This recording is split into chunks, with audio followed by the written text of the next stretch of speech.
जय माता दी। रामायण के बारे में तो हम सभी जानते हैं, लेकिन क्या आपको पता है कि राजा दशरथ का जन्म कैसे हुआ था? क्या है इसके पीछे का रहस्य? तो चलिए बिना किसी विलंब के शुरू करते हैं आज की कहानी। एक बार राजा जंगल में भ्रमण करने के लिए गए थे, तो उन्हें एक बहुत ही सुंदर सरोवर दिखाई दिया। उस सरोवर में एक कमल का फूल था जो अति सुंदर प्रतीत हो रहा था।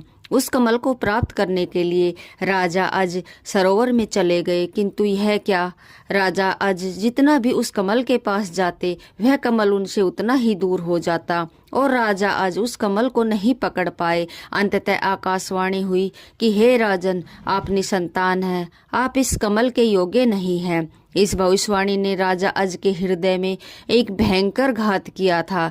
राजा आज अपने महल में लौट गए, चिंताग्रस्त करने लगे क्योंकि उन्हें संतान नहीं थी, जबकि वह भगवान शिव के परम भक्त थे। भगवान शिव ने उनकी इस चिंता को ध्यान में लिया और उन्होंने धर्मराज को बुलाया और कहा, तुम किसी ब्राह्मण को अयोध्या नगरी पहुंचाओ जिससे राजा अज को संतान की प्राप्ति के आसार हो। दूर पारे गरीब ब्राह्मण और ब्राह्मणी सरयू नदी के किनारे कुटिया बनाकर रहते थे। एक दिन वे ब्राह्मण राजा अज के दरबार में गए और उनसे अपनी दुर्दशा का जिक्र कर भिक्षा मांगने लगे।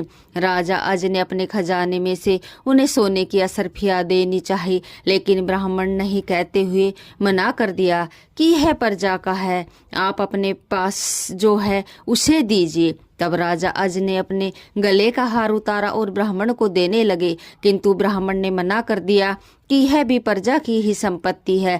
इस प्रकार राजा अज को बड़ा दुख हुआ कि आज एक गरीब ब्राह्मण उनके दरबार से खाली हाथ जा रहा है। तब राजा अज शाम को एक मजदूर का भेष बनाकर निकले और नगर में किसी काम के लिए निकल जाते हैं। चलते चलते वह एक लोहार के वहां पहुंचते हैं और अपना परिचय दिए बिना ही वहां विनय कर कहते हैं कि भैया मुझे काम पर रख लो।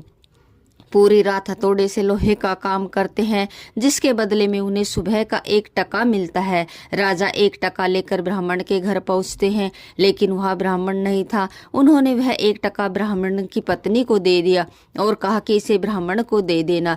जब ब्राह्मण आया तो ब्राह्मण की पत्नी ने वह टका ब्राह्मण को दे दिया और ब्राह्मण ने उस टके को जमीन पर फेंक दिया। तभी एक आश्चर्यजनक घटना हुई। ब्राह्मण ने जहाँ टका फेंका था वहाँ गड्ढा हो गया। ब्राह्मण ने उस गड्ढे को और खोदा तो उसमें से सोने का एक रथ निकला तथा आसमान में चला गया। इसके पश्चात ब्राह्मण ने एक और खोदा तो दूसरा सोने का रथ निकला। इसी प्रकार से 9 रथ निकले और आसमान